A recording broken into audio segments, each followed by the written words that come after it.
అన్న 'సంతాన ప్రాప్తిరస్తు' మూవీ చూసాను నిజంగా. అంటే సినిమా వైజ్ అయితే చాలా మెసేజ్ మూవీ భయ్యా నిజంగా. అంటే చాలా సినిమాలు ఈ మధ్య కాలంలో వచ్చాయి.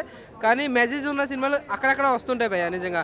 ఈ సినిమా ప్రతి ఒక్క మగోళ్ళు చూడాలి. ఎందుకంటే స్ట్రెస్ ఫీల్ అయిపోయి జాబులు పొద్దున్న సాయం దాకా జాబులు చేసి, ఇది చేసి, అది చేసి అంటే మనకున్న ఏంటంటే డబ్బు, డబ్బు, డబ్బు సంపాదిద్దామన్న ఆలోచనతో ఉంటూ ఉంటాం. కానీ ఏంటంటే మెయిన్ మనం పెళ్ళయిన తర్వాత పిల్లలు పుట్టడం చాలా కష్టం.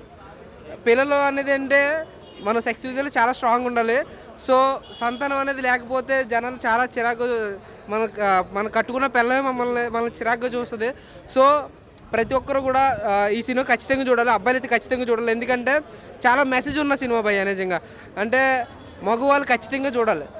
సంతానం అంటే స్పామ్ కంటే తగ్గిపోవడం లేదంటే పెరగడం అనేది ఈ మధ్య చాలామంది చెప్తుంటే విన్నాను. మన భారతదేశంలోనే స్పామ్ కౌంట్ పెరిగి హాస్పిటల్స్ లేదంటే ఇంకోటి మన భారతదేశంలో అధికంగా పిల్లలు పుట్టి భారతదేశం మనదే అయింది.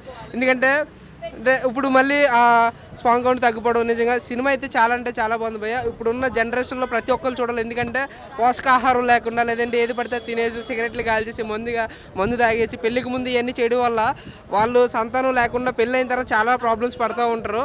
సో ఈ సినిమా ఖచ్చితంగా చూడండి. ఈ సినిమా చూసి ప్రతి ఒక్కరు మొగలే చూడాలి మెయిన్లీ. ఎందుకంటే మనమే సిగరెట్లు మందు ఇవన్నీ కాలుస్తూ ఉంటాం కాబట్టి. సో దానివల్ల సంతానం అనేది చాలా ఇబ్బంది అవుద్ది. స్పామ్ కౌంట్ కూడా తగ్గిపోద్ది. సో ఈ మెసేజ్ ఉన్న మూవీ చూసుంటే మనం ఏం చేయొచ్చు ఏం చేయకూడదు అన్నీ కూడా ఇందులో అయితే ఉన్నాయి. ఖచ్చితంగా మగవాళ్ళు ఖచ్చితంగా వాచింగ్ ద థియేటర్స్.